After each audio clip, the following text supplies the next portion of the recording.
Ever used a product and wonder how in the world did this ever come about? What's up, everyone? Welcome to the Fervent Four. Did you know that only 4% of businesses ever cross the annual $1 million revenue mark? Hello, I'm Zack Miller, author of Anomaly. And with me today, I have my co-host, Tim Ryan, lead man at startwheel.org. Thank you so much for joining us. The Fervent Four is a weekly show every Thursday at 11 a.m. dedicated to sharing insights into growing a world-class business no matter the climate.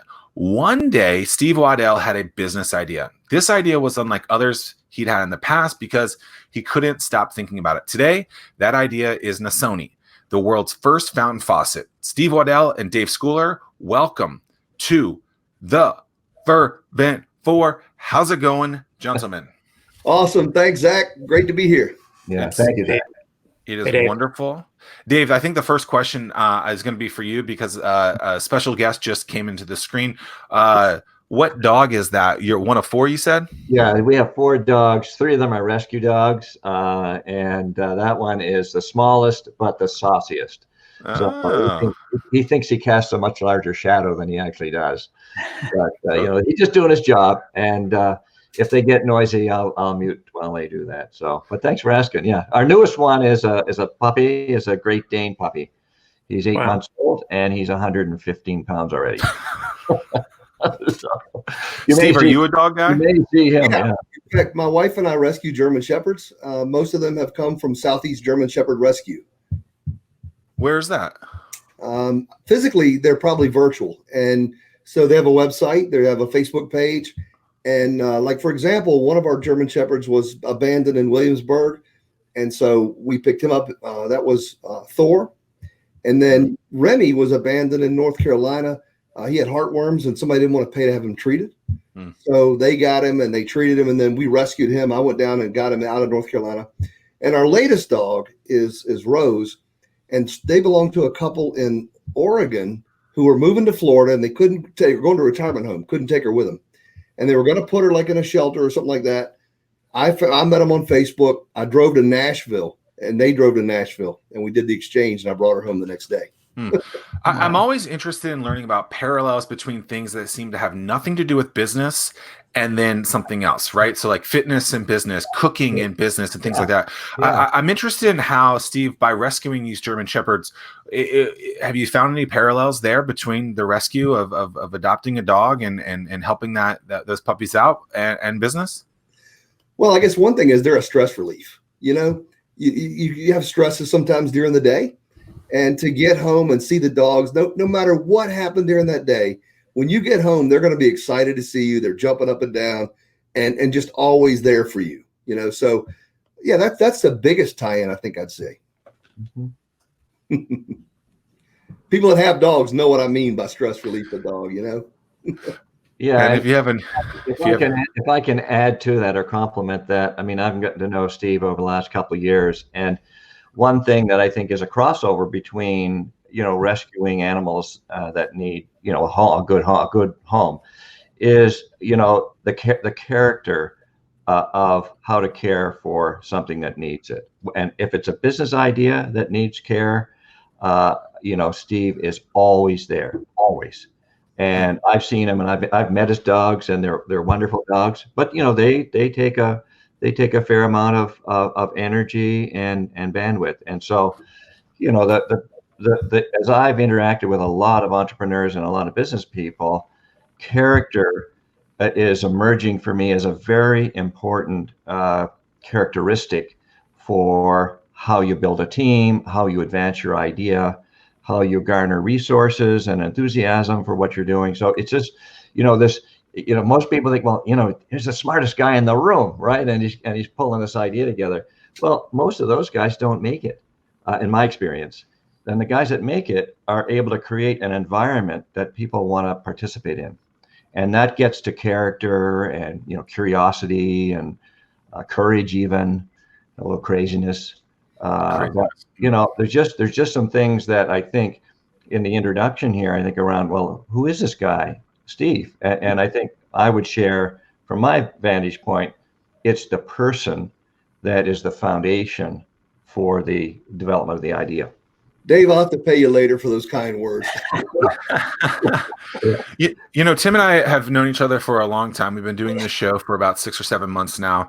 Mm-hmm. And that word care has not come up at all. And it's really interesting, though, because as soon as you said it, though, it was like, you know what? A lot of people don't care about even just at its simplest point, their business. Yeah. Right. And so it's right. That was such an interesting word. Yeah. Well, we can extend that to customers as well. Sure. We've implemented what we call a happiness guarantee. So if you get the faucet and let's say within the first 30 days, you don't like it, have a problem with it, whatever, we'll do what it takes to make it right, or we'll replace it or refund your money, whatever it takes. And then after 30 days, we have our limited lifetime guarantee. So it's all, we care about our customers. Mm-hmm. Yeah. I mean, that's a two-way street. Yeah. The only thing that you really hear from people is that they complain that no one cares about them. However, the business owner may not have done anything to care about the customers first. And I mean, that is a two-way street. No one's going to care about you until you care about them first. And so that's nice to hear if you have that figured out. And the same holds true with dogs as well.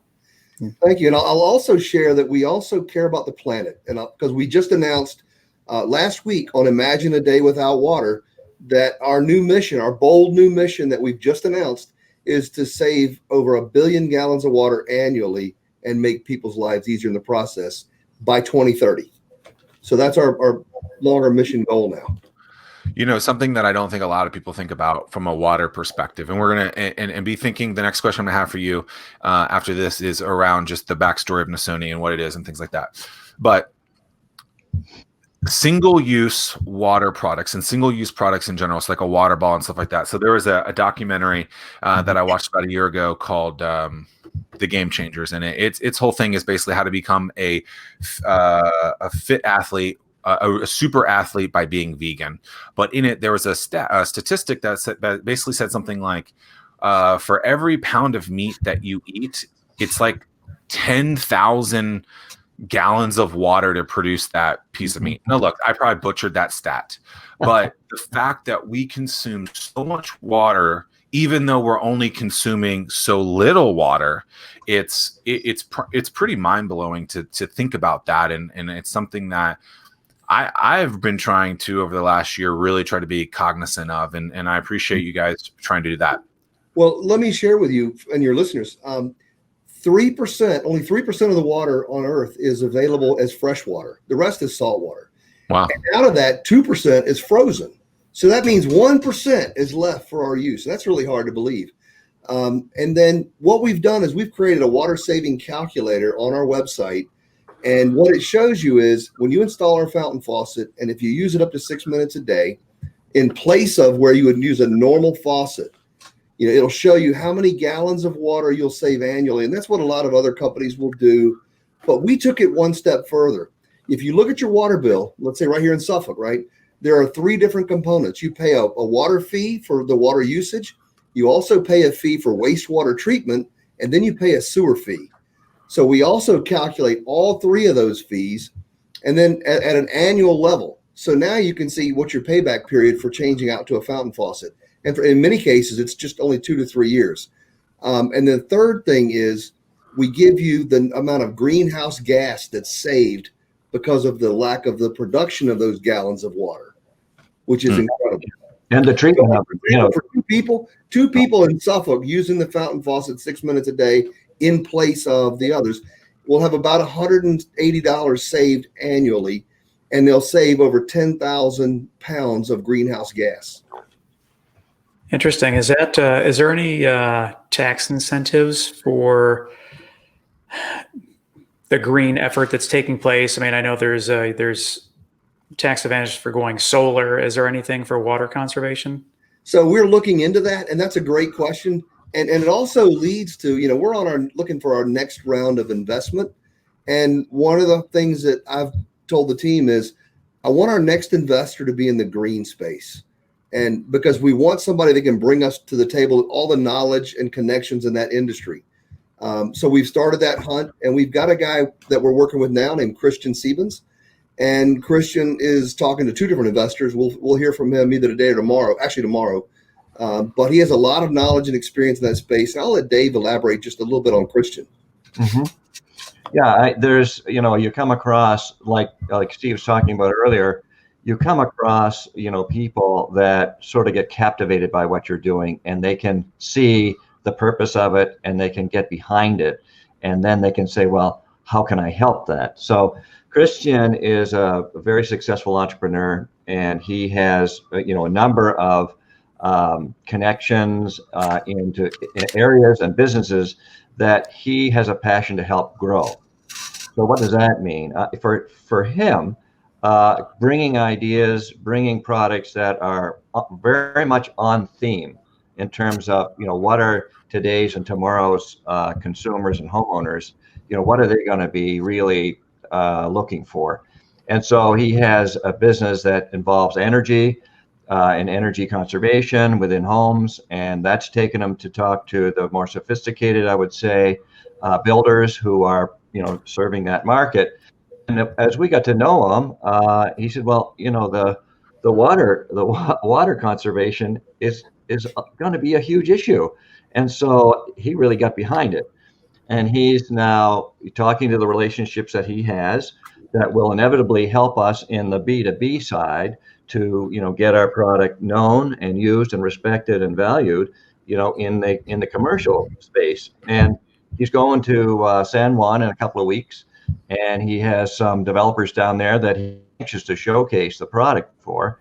And then his partner, who's in Texas, has connections with a lot of builders out of there. So, that's an of a guy, and he might be part of the investment group that we're trying to put together. So these guys come along, these wonderful guys come along and get engaged in what we're trying to do, and then know us.